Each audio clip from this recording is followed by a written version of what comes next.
We've got 3 speakers from very different backgrounds to offer their unique perspectives on this issue, with the session being chaired by Simon Fanshawe, who's a partner and co-founder of astar-fanshawe, a consultancy that encourages equality and diversity.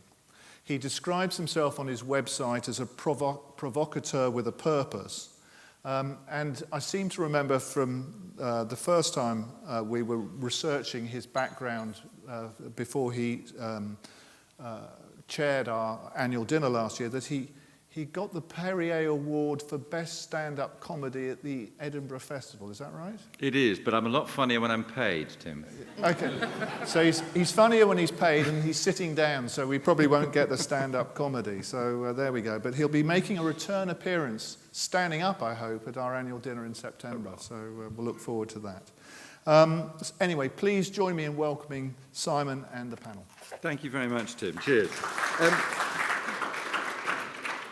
2 very different approaches here, in a way. Jane has got an astonishing story to tell you about being a chair, taking a board to AIM, and then what that meant and how she needed to change the board in doing that. Chris, of course, is the horse's mouth of regulation. And he's going to just do a couple of things about the latest state of formal regulation. I was just going to make some comments thereafter just about what I think diversity can contribute to the board. And I do think that it's interesting. The questions are, it's kind of, would you like to stab your mother, or would you like to have tea? Seem to be the kind of nature of those questions, Tim. They didn't exactly come over as objective, because I don't think that diversity is necessarily opposed to skills. So there was an assumption there somehow that you sacrifice something through diversity. And I think that's one of the things we might want to discuss. But Jane, first of all, tell us the story of the company. So in up until March time last year, chair of a company in Cambridge, a small company, a medtech company, but with a distinctly interesting accent in respect of e-health and medical software. We had just to set the scene, we had a majority shareholder who was a venture capital company. They've done all the heavy lifting since 2008, when the company had a little convolution of a spin-out from Cambridge University. The board at that stage had 3 executive directors, CEO, CFO, and CSO, none of which had any public company experience. I was the non-executive chair, and also we had 3 investor directors from our majority shareholder. Interesting times.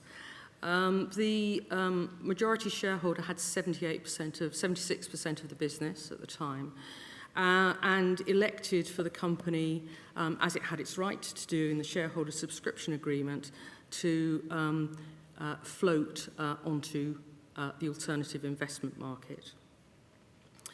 Up until one starts the process of flotation, one has to look at the composition of your existing board. Now, clearly, in a lot of cases where you have venture capital-backed companies and you have investor directors from the various funds on your board, they tend to step off at the time of flotation. That's exactly what happened to us. So we were left with myself as a non-exec, and also 3 executive directors with no public company experience.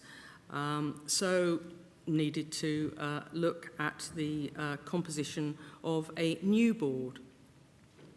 So what should this board look like, both from the point of view of executive and non-executive? And that's where a chairman needs to work closely with their CEO, because the CEO will have a very good handle on the directors who report into him, and also with a view to succession planning for anybody who might come into the business as it expands and goes forward and looks for further growth whilst it's a public company. It gives it that fundraising, gives it the opportunity to extend internationally and into different markets.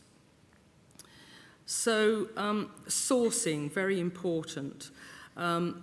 Clearly, people have a large and their own professional network. It's important to look into that. Also, professional advisors, nomads. If you have a separate broker to a nomad, then go to the brokers as well. Research analysts, not necessarily in your own elected nomad, but across the board in the city. Corporate lawyers, and also other previous institutional investors in businesses that you've worked in. Depending on budget, of course, external search consultants. Although when you're small to mid-size, often that use of those consultants is reserved for chairmen.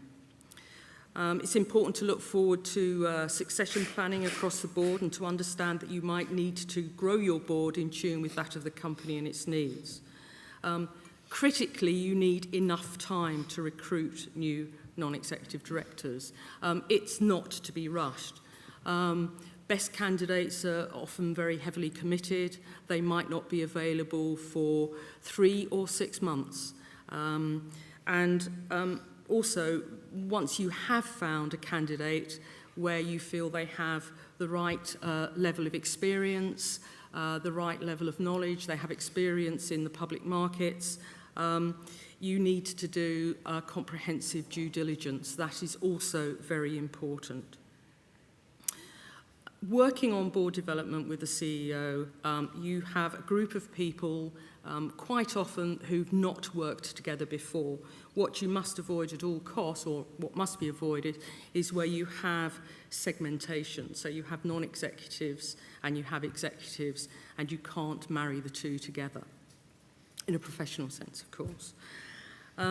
It's important as well, the people who you feel are the right people to come onto the board, which would enhance your board, are also prepared to make not just a time commitment, which I'll come on to in a minute, but also prepared to make a financial commitment. So in putting boards together, whether they still be private or whether they're transitioning to public, or whether you have a new NED coming onto the board of a public company, most of the ones that I've been involved with, they have made a personal financial investment in the company. And sometimes that's on an ongoing basis, because that gives confidence to the markets, that the directors have confidence in the business that they are running and involved with. I think it's also important to ensure that your directors, both the executive directors but particularly your non-executive directors, have enough time and are committed to the business. It's not simply a question of, as it was in the old days, of adding on yet another non-executive directorship and getting the fee. It's very important that enough time is set aside. In my experience, that's normally been 1.5 to 2 days a month, so that papers which are issued by the company secretary or the board secretary are able to be digested properly, and also in respect of time commitment, memberships of committees. So there'll be the remuneration committee, vitally important, the audit committee. They meet at certain times of the year, of course, and then yet again the nomination committee. And sometimes when you're a small company, you have, say, 2 non-executive directors in addition to the non-executive chairman, and they have to juggle around, and they sit and chair. They sit on committees as a member, but then they chair a different committee. So that's important, and have the ability for your non-executive directors to meet independently from your executive directors. They need time to reflect on what's going on in the company, and not with the CEO or the CFO sitting and breathing on down their necks every 2 minutes. One thing which, just to finish off, is critically important is the relationship between the CEO and the chairman. They do have different roles, but those roles are synergistic and they are symbiotic. And good governance dictates that those roles should be clearly defined. Often that's in a written statement, which is on a company website. It's approved by the board of directors, and it's like a contract. You keep it in a drawer, and if you have to keep getting it out every 2 minutes and reminding one another as CEO and chair of what you're supposed to be doing, then that's not a good situation to be in. It's very important to maintain an ongoing healthy relationship between those two key individuals. And that relationship needs commitment and attentiveness by both, because the well-being of the board and the business, shareholders and employees, is very dependent on this. And finally, always good practice is to conduct an annual evaluation of board performance. This can be done internally by a simple questionnaire, and can be organised by the company secretary. I think also importantly, perhaps every 3 years, depending on the growth of the company and the roles and the growth of your board, you should have an external evaluation for that. Just very quickly, you talked about people who put some money in, and you talked about people who've got the time. What sort of people were you looking for? A diverse people who have experience, not necessarily in the sector, people who understand about governance, people who are able to provide some new recruits with some mentoring, and also forward-looking people who are able to take 2 steps back and look at that performance of a board as a whole, and are enthusiastic about the business, and also are able to take a monitoring role without crawling all over things, because they too might have had some big operational roles and not necessarily have a whole deal of experience on the NED. Drawing that line is very, very important. Yes. Thanks very much indeed. Chris, just give us the download on current things in governance from a formal perspective. Will do, Simon, thanks. I always start my remarks by something that sounds rather implausible coming from a regulator, but I'm going to, and it normally gets some derisive hoots, but I'll give it a go anyway, which is to encourage you not to think of governance as a compliance exercise. I realise that sometimes that's how it comes across in our code, but the purpose of it really is, as I think Jane has illustrated from her example, to try and improve the decision-making and making sure that you have a board that is fit for purpose and capable of taking the company forward. And that's why a lot of the standards and recommended practices that we put in the Corporate Governance Code, which those of you who are working with or employed by a company on the main market will have to report against, is very deliberately cast as comply or explain. If there are things in there that don't make sense for you from a business point of view, but you're able to demonstrate governance of the company through other means, then we would actively encourage you to do that. A lot of the things in there, if it was meant to be used as hard and fast rules, we just wouldn't put in the first place because we don't think they're suitable for that. And I will talk briefly about a few of the provisions, recommendations in the code that are relevant to this topic. Before that, I'm giving an entirely unprompted plug to the QCA's own excellent corporate governance code for smaller listed and quoted companies, available in the foyer for a small fee, I imagine, which includes 3 principles which I think sum up what needs to be thought about in this issue by boards. First of all, have you got the right balance on the board? As a subset of that, if you like, have you got the right skills and capabilities? And the point that Jane ended with, are you regularly evaluating board performance and development?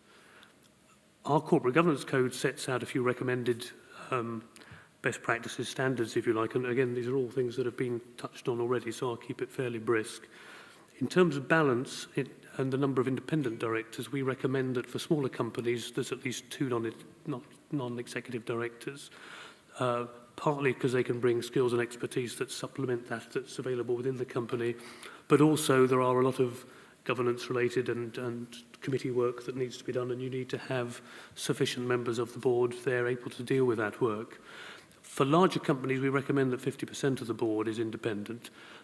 I'm not sure that's necessarily appropriate for smaller companies, or some have gone that way. I mean, it's partly a recognition of resource. It's partly also a recognition that larger company boards tend to be much bigger. Typically, they're somewhere between 8 to 12, where smaller companies might be 5 or 6, perhaps.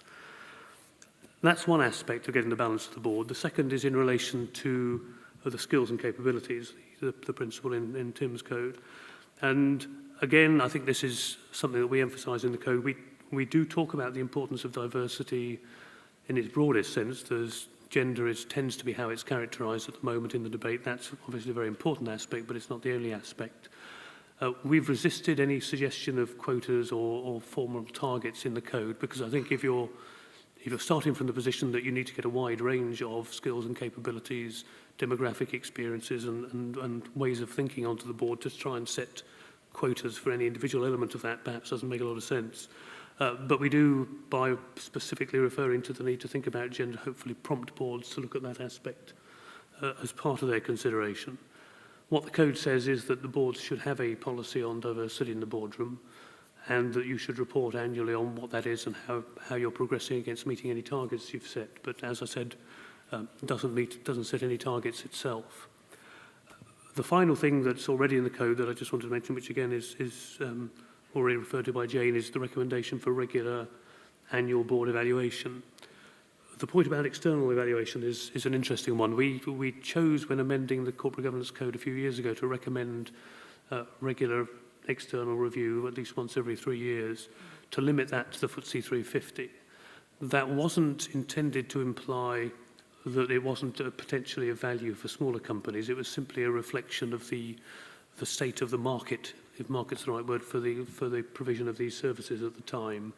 There weren't a lot of providers. Many of those that were providing these services, to be honest, aren't terribly good at it. The quality issue remains, even though the quantity of suppliers has probably been addressed. If anything, we've got an oversupply at the moment. I think from memory, something like 50 different organisations were identified by FTSE 350 companies in their reports last year as having provided these services, and that will take a little time for the good ones to come to the top and for the market to sort itself out. So it is something that's worth thinking about for smaller companies, even though it's not something we formally recommend for the code. The last thing I wanted to briefly mention, which is not something that's addressed in detail in the Corporate Governance Code at the moment, but which we are currently thinking about, not necessarily with a view to changing the code, possibly identifying some best practice, is the question of succession planning, because I think that is the element that links all that together and hopefully takes you from starting, considering the balance of the board, through your evaluation and creates a sort of virtuous circle, if you like. I think it's particularly important for smaller and hopefully growing companies, because the mix of the board, the individuals and the skills and the experience they bring on the board that you need now may not be what you need in a few years' time if you're looking to grow. And so consciously thinking about where the company needs to get to and how you need to change and update the board in order to help you get there, I think is something that's important for all companies, but particularly for smaller companies. Thanks, Chris. Thank you very much. I was just going to start with a quote, which is that unchecked market fundamentalism is eating its own children. Now, it was not Tariq Ali, that's Mark Carney, the Governor of the Bank of England, at the Inclusive Capitalism Conference on May the 27th. Following that was another quote: "One of the main casualties of the crisis has been trust. This is a wake-up call. Trust is the lifeblood of the modern business economy. As well as regulation, we need stronger supervision. Rules as only as good as their implementation, so we need to turn our attention to the culture of companies and to the individual behaviour that lies beneath." That is Christine Lagarde. Building better boards implies that they're not good enough. If that's true, then we have to ask, if not crisis, the quality isn't good enough, what do we do about it? So the first thing we have to do is to open our minds, not to sit there, if you are doing so, thinking, well, my board's okay, but thinking, actually, this is a serious challenge. We have just gone through the biggest crisis that any of us ever will go through in business, and the effect on trust has been absolutely catastrophic at all levels. Businesses are not trusted, and they constantly betray that trust, particularly the big ones, whether you're looking at LIBOR or Rana Plaza or any of the major issues which have damaged that standing of business. But at the moment, business isn't trusted, and one of my arguments would be that governance is a key reason why that trust has been betrayed. And the reason for that is that what we do is we insist on recruiting what is always called the best person for the job. And when I get to the end of my couple of minutes, I hope to prove to you that is not a sensible thing to do. Now, why is it not a sensible thing? Well, firstly, myself, if I tell you where I'm coming from in this, I've been a board member of various things since I was sort of in my 20s, and I just finished 6 years as the board chair of the University of Sussex's Governing Council. The University of Sussex is a £300 million organisation, and we grew it by 125% financially in the 6 years that I was chair. We spent about £270 million in CapEx, and there's about another £300 million. That's on teaching and residences and the kind of improvement to the estate. And it's growing at the same rate, and it became a top 20 university again, as it had been when it was founded. So, that was a major, and if in the FTSE that would be a significant kind of organisation. So there's a lot of governance experience that I learned there, a lot of things we didn't get right, which I learned. And one of the things I learned was actually always to be questioning and always to be challenging. The second thing is that I was one of the founders of Stonewall, which is the lesbian and gay equality lobby. Not in and of itself interesting, but more interesting because what we never were particularly interested, well, we are particularly interested in it, but for rhetorical reasons, I'll say we weren't particularly interested in just the lesbian and gay question. We were really interested in what kind of values do you want to put out there, and what kind of values do you want the society to live by? And if you ask those kind of questions, which in many cases were about equal treatment under the law, or equal access, for instance, to contributing to parenting, or being able to defend the country as a citizen and join the armed forces, these were big questions of values. They were the kind of questions that companies need to talk about and think about when they're in the public sphere, which is where you are. You contribute and build values in society. So I take the view that any organisation that you belong to, that you drive, that you're part of, that you lead, has a duty to think about what values it establishes and pursues in the society in which it operates. And the third thing that I would say is that we run this consultancy, astar-fanshawe, and what we do is we use diversity as a way of helping companies to transform themselves. And we're not consultants with clipboards. We work with those companies, we do a lot of insight research, and we work with project teams in those companies for them to come up with their own solutions. So we facilitate solutions, but we use diversity. But what it always takes us into are questions about the relationship of the company to its staff, the company to its customers, and the way in which you maintain and transform longer-term value. And we always end up there, whether it's an institution, whether it's Centrica, whether it's Channel 4, whether it's HSBC, just some of the people we're working with at the moment. So I think diversity can play a real role. And the reason that those questions, and I should have talked to you about them before, Tim, the reason the questions were wrong was there was an assumption underlying the question that demographic diversity, which is not what we're really talking about, that somehow demographic diversity is counterposed to skills. Turn to your partner, if you would be so kind, the person sitting next door to you, just turn to them, look them in the eye and say to them, I do not want you to succeed any further. Just do that for me quickly. Just turn to the person next door to you and say, I do not want you to succeed any further. No, I can't. Now, I know you're not doing it personally. Well, some of you may be terrible bigots. I'm sure you're not. I'm sure you're not doing that personally. But that is actually what we're doing institutionally when, for instance, we talk about the fact, the reality of the participation of women in business. The current projections are that by 2020, 53% of the millionaires in the UK will be women. The nature of business is changing. The way in which you make money now is about the way in which you exchange and pursue and network information. And women are finding ways of balancing the kind of considerations that they would often put in the front before, which was family. They're finding ways now of combining both sets of priorities, which is to make the money and also do what else they see as being their primary task in the world and in life. So, if we're wasting that much talent, the question about diversity becomes not, quotas or, moaning on about it being a zero-sum game or something. The question of talent becomes the way in which you can deploy the most interesting combination of talents. And the reason the demographic is wrong is that it's not about demographic representation. People often say to me, oh, come on our board, you'll diversify it. And I went on a board once, there were 12 members, they put me on, and the draft annual report, they said they'd increase the number of lesbians and gays shares on the board by 8.5%. I said, no, I'm sorry, I'm not standing for that. It's a silly figure, apart from which I'm not a lesbian.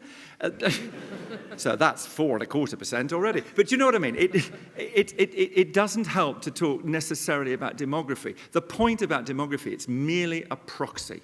All you're talking about is whether or not there are blocks to the progression of talent. So when you think of your company and you think of who you put on your board, what you need to think about is two things. One is, where am I not looking that I could look for the kind of interesting people that I've not got, who can take me into the future rather than represent the patterns of the past? That's number one. The second question is, the crucial question is, it's not about the individuals that you put on the board, it's about the combination of the individuals that you put on the board. And more, research is suggesting that the really high-performing teams and the high-performing groups of people are not made up of the best, they're made up of the most diverse groups of people. And the reason is this.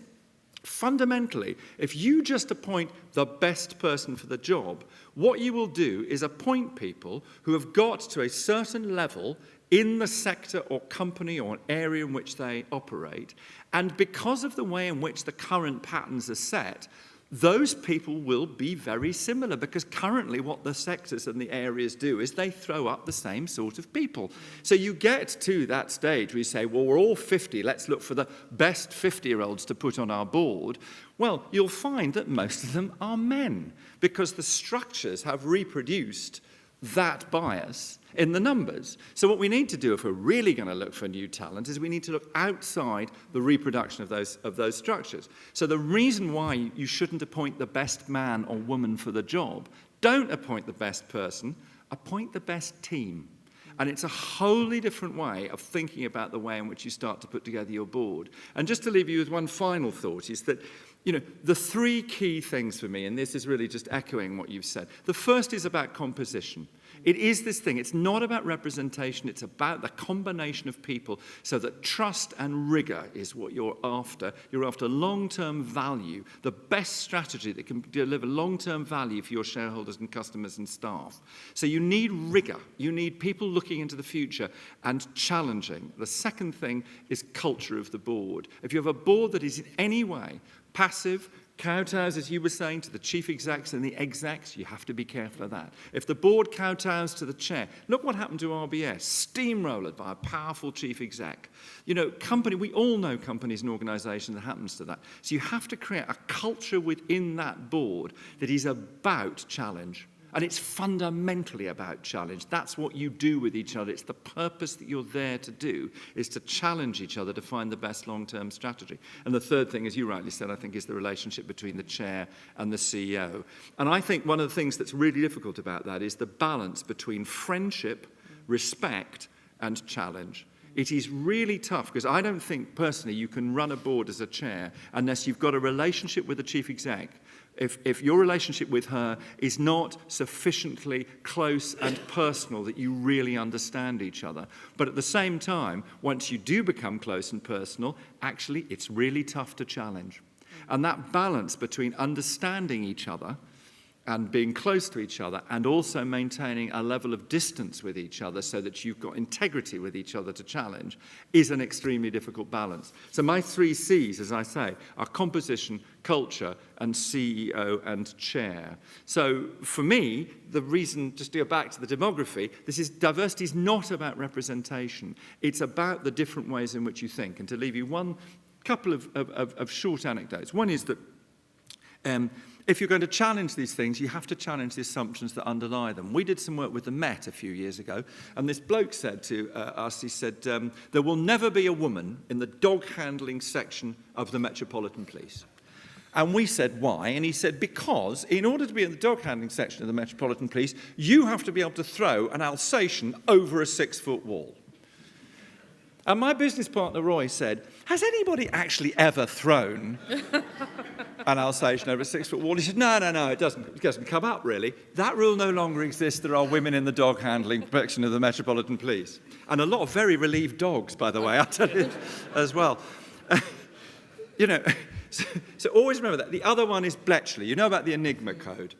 We did some work at GCHQ recently, and we're going to do a program, which was for, I have to tell you this. ring the main number of GCHQ, which you just get off the website. You won't believe, you will not credit this. There's an automatic message. You pick it up, it says, "Welcome to GCHQ. Your call may be recorded for lawful purposes." I kid you not, it's true. Anyway, we went to, and we got to play with the Enigma machine and everything. It was fantastic. It was so exciting. And I sent a message to my business partner. I said, "Hello, Roy." And the bloke who's the historian there said, 90% of people who tap out a message begin it with hello. How dull am I? Anyway, the Enigma code. In Bletchley, they employed engineers, physicists, computer scientists, logicians, but they also employed historians, social scientists, experts in German literature, experts in German language. And the reason they did that is that solving codes is all about context. It's all about the surrounding context of the information. And one of the historians said to one of the computer guys, the code breakers, "I think the Germans would always sign off their messages by rank, and they probably will say Heil Hitler." And that was one of the ways in which they solved the Enigma code. And the beauty of that is it's so obvious, isn't it? But actually it's the combination of the skills that makes the answer rather than any one of those skills on their own. And the brilliant thing about the Enigma code, and I'll leave you with this, the reason it was broken was because the Germans didn't think it could be. They were so confident that it was the best code in the world, they never thought to question it. Think Dixon's. Think BlackBerry. You always have to question, and that's how you put together better boards. Right, now, so we're on now. Who would like to ask questions or make a comment or contribute to this discussion in some sort of way? And there's one right at the back, and you're right near a microphone, sir. If you could say, who you are and where you come from and stuff, that would be terrific. Roderick Stead from Oracle Coalfields PLC. We've never carried out an external board evaluation, and I must say from the discussion today I've now been convinced that we ought to. if only to keep the dissident shareholders under control at the next AGM. But where should we find somebody? I fear I may be buried under a pile of visiting cards, business cards. At the risk of being absolutely appallingly opportunistic, we do a very nice line in board. But should we look, for example, to the Nomad to provide that leadership, or should we look elsewhere? Jane, do you have, it'd be invidious obviously to mention individuals, but do you have some criteria on the basis of which one might want to choose? Yes. People that I've used before and other chairs when I've been an NED on boards have used occupational psychologists who have had a very strong grounding in business, who speak to all the things that you talked about and understand about diversity. And I found that small, even though you're a large company, a small, intimate group of people who look at a board, who conduct an external board evaluation is a much better way to go because they can really get underneath the skin of things. You have less hostility from your directors because you have a much more open and frank conversation. And I'd be would be wary of, with the greatest respect to what they do as their mainstream business, to auditors and headhunters. Absolutely. Because they're, in my view, utterly conflicted. Absolutely. Chris, do you have a view about that from... No, I think it's very much horses for courses, I think. One of the interesting things about the way the market has developed, as I said, there's still... What we hear from companies is that their experience is still variable quality, is that you're beginning to see, rather than a single methodology or a single approach develop, people who do have a specialism, whether it be in the occupational psychology, others who are perhaps looking more at board processes, where if there's a feeling that you're not making best use of the board time, you're not getting information, you need someone who might look at that particularly. And so I think it's very much the chairman and the board needs to consider what it is they want to get out of the exercise and try and find someone who meets those criteria. One of the challenges is identifying people. What we hear amongst companies is that they rely a lot on the networks of their peers and cross-directorships to get a long list together or a short list together of people who potentially could do the job. But A lot of it comes down to chemistry between the people providing the service and the chairman in particular. In the and I think there are two important things to think about, because there are questions of compliance. I mean, there are things that, you have to do. And I think actually there are some people who are just very expert at that. And then there's the other side of it, which Jane's talking about too, which is you making a decision about how that person can help you get inside the way in which people are thinking in the board in a highly confidential way, and really start to unpick and make an anatomy of the relationships in the board. Because in the end, that performance is that's the most difficult bit of the whole thing. And I'd be, the way we do it, I mean, I only say this because I think it's a sort of methodological, it's quite useful methodologically, is to get the board itself to make the recommendations for change, rather than having somebody with a clipboard come in and say, oh yes, blah, blah, blah. Because actually that tends to sort of go on the shelf a bit, I think, rather than people feeling they own it. Yeah, that's certainly good cause of what we've heard. Yeah. Nick Huber. No, I think it's on. You were coming over. Hi, Nick Huber, freelance business journalist. Question for Simon. Would you support a mandatory quota for women on company boards? No, I think the threat of quotas is much more powerful than quotas themselves. And I think that's worked very well. It's raised the temperature. It's made people think about it. I don't think quotas are particularly useful. I mean, there's a real debate about this. I don't think they're particularly useful because, in the end, you still find at the moment what's happening. I mean, there was a piece the other day that you need depth to this. It's not just about numbers. So what you're really doing is you need to develop the pipeline. So you really need to go down 1, 2, 3, 4 levels down into management in companies. And that's where you're going to increase the pipeline. Because once you increase the pipeline, I mean, talented women are talented women, like talented men are talented men. So, as long as you start supporting people and developing people's talent, then you'll find the pool. So really what you've got to do is do that. But I think the threat of it has been terrifically useful. There.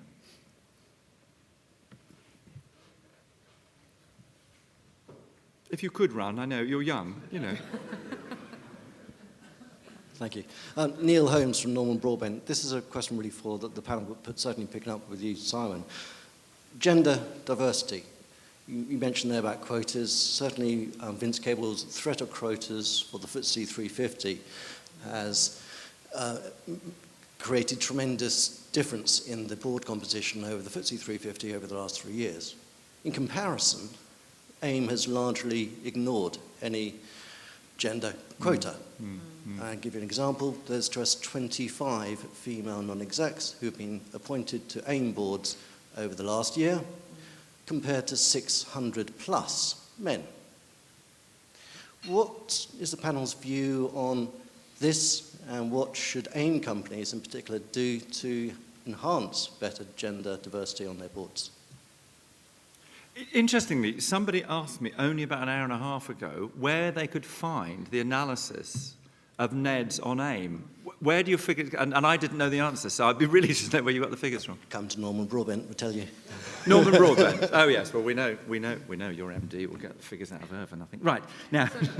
Well, in my innocence, 2 days after we were admitted to AIM, I rang up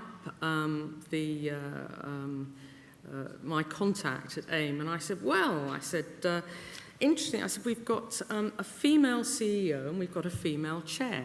So my first question is, could you let me know how many female CEOs there are for AIM-listed companies? And then my next question is, and it shouldn't take you too long, I said, the next question is, how many female chairs? And that should take you even less time. And then, how about the two together? And there was a pause, and this person said, do you know, we've got absolutely no idea.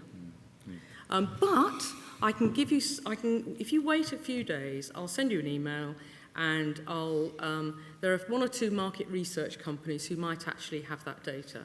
And I found that quite sad, that even if you were promoting things as the AIM sector of the London Stock Exchange, bearing in mind what's going on to talk about all these subjects, you would have thought that they would have had that information. But no, sadly, it wasn't there. Chris, Why don't you pop in and regulate the AIM a bit? Give them Well, kick up the hoo-ha. our formal remit is limited to the main market because we get our authority from the listed market. I mean, the code requirements on having a diversity policy which must consider but is not limited to gender apply to all companies, not just the 350. And we do monitor the change in the number of female non-execs among small caps, and last year it was 12%, up from 8% 2 years before. So what you see in each segment of the main market, 100, top 100 to 50 small cap, is it's moving upwards from a low base in each case. But I think that the big challenge, and this is one that reflects on what Simon said earlier, really is developing the talent pool. The one figure that has not shifted at all, even for the FTSE 100, is the number of female executive directors, which remains stuck at about 5 to 6%, and that's consistent throughout the market, and it's probably, if anything, high for AIM by the sound of it. And I think without action to really look at what can be done to improve the pipeline, I think further quotas will have some value, but of limited value. I thought Xstrata was interesting, because actually what you saw there was pressure. Embarrassment, frankly. They were just embarrassed because they kept on being mentioned. So my three things really, one was monitor, publish those figures, create that debate about it. I think the second thing is that comply or explain is useful. So once you've monitored, then actually what people should do is just ask the questions. And I think the third thing is this thing about, making it embarrassing. We should be saying, all of us, to people who run boards, how are you developing a talent pipeline? What are you doing about young black people coming up into entrepreneurial stuff? How's that going? Because if there are blocks, then can we help you to unlock? Because the point about it is that people are only worrying about it because there's quite clearly some block. It's not because people aren't any good. They're clearly good and not getting through. So it's actually a very creative and wonderful thing to be able to do. But I think, the more people like yourself publish and ask, I think that's a huge help. And that's where you have the advantage from the point of view of someone like the FRC dealing with the FTSE 100, you do have that public attention and focus on them, which you don't have. But AIM should be quite under pressure. We should be asking the thing. One more quick question, I think, and we can probably do that. Behind you, I know he's moved now. He's taking it there. There we go. Chairman wants to ask a question. Very good, Michael. It's Michael Higgins, as you say, Chairman of the QCA. You made a comment, Simon, there about, I think your statement was, where am I not looking that I could look? And that strikes at the heart of the problem, which is you get a perpetuation of the balance of boards because people are using their personal networks. Those personal networks are vested in history and those historic biases or whatever. There is also the economic fact of life that smaller companies are not going to go and pay, in most circumstances, anything between £25,000 and possibly £40,000 to go and find a non-exec. So how do you fix it? Well, I think one of the things you don't do, actually, is you don't go to headhunters and pay them 25 grand. Bless you, Norman Broadbent, and fabulous and stuff. And obviously, if you find me a job, then I will say you're fabulous. But I don't think you do that. I mean, what I think you do is you go and think immediately. You just ask that question, where am I not looking? So you do go and find, you place ads in odd places, or and the other thing you do is I think, I mean, the others might have a view, you identify people who aren't those typical people, and you work quite hard over the period to bring them on, to make sure they're board ready. Do you know what I mean? Is this back on again? To some extent, I understand what you're saying about that, but there is a practical approach. So if you want to, I mean, I don't know how you fixed your board in when you were coming up for AIM, but going to odd places, finding a set of skills for people who actually have to fit in with a team, because what you're doing is building a team, is actually a huge challenge. And unless you can find a way of creating easy access to a more both representative and, let's say, with a wider gene pool of people with different skills. And that is hugely challenging and time-consuming. That's why people sometimes revert to headhunters.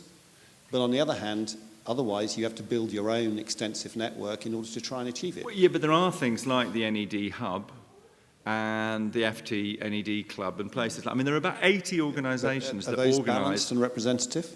Sorry? Are those balanced and representative? They're not balanced representative. They're people who are actually interested in trying to spread the pool. So what they're interested in doing is recruiting people who've now got aspirations, whereas they previously might not have done. I mean, I'm just suggesting other places you might look. But I think if you Google networks of non-execs, you'll come up with about 80 different organisations. So maybe you can go and find the one that's in your bit of the market and see. Yeah, I'm just thinking. I'm grasping at straws to some extent here.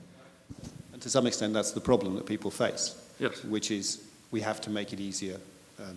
But don't go for the first person you find. That's the point. People often say, don't they, oh, I wouldn't want to be on a board just because I was a woman. And you think, have you ever thought of the fact that you might be on a board just because you're a man? Exactly. You know, I mean, often it's true. I always say, you know, we really have cracked this when we appoint a really mediocre woman to a seriously top job. Thank you very much indeed to Chris and to Jane and to Tim for introducing us. Thanks very much. And I think we're going to have the beauties of Paul Johnson now.